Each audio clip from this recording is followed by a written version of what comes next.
তোর কি জ্বালা কত শুনি। কালকে রাতের মধ্যে ব্যাডমিন্টন খেলি, আমি গেছিলাম গরমত কাপড় টাপড় খুলি অল্প বেরবা লাইছুম, কোন বান ছুঁচে ফটো মারি ফেসবুকত আপলোড দিছে, আরো লিখছে যে ঠান্ডার দিনত গরিবের কি দুর্দশা, দেখ তো কেমন লাগে। মোর হিসাবে ভালোই হয়েছে। ওই চান্দিয়ার বেটা শুন, কালকে তো প্রপোজ ডে, কেউ যদি প্রপোজ করে আমরা কখনোই প্রপোজ অ্যাকসেপ্ট করবা নাই।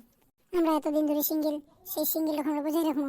কখনোই কোনো মেয়ের বান্ধবী আসি প্রপোজ করলো আমরা প্রপোজ অ্যাকসেপ্ট করবা নাই। আজ তো প্রপোজ ডে, আজ এই দুজনের মধ্যে একজন প্রপোজ করিয়েছিলেন দাঁড়া। মুই তো আমার নাম জানুনি, যে করি হোক আমাকে পট পাবি, আমাকে যে কোনো নাম ধরে ডাক দু। এ চিন্টু। কে চিন্টু? আপনাকে আপনাকে বলছি। কি বলছো? আজকে তো প্রপোজ ডে, তোমাকে আমার খুব ভালো লাগছে তাই তোমাকে প্রপোজ করে বসলাম। আমি এতদিন ধরে সিঙ্গেল, আমি আর কিছুতেই মিঙ্গেল হতে চাই না। ভেবে দেখো 2024 পড়েছে, না হলে তোমাকে পস্তাতে হবে। চারিদিক বুকিং, ওয়েবসাইট করে নিলাম।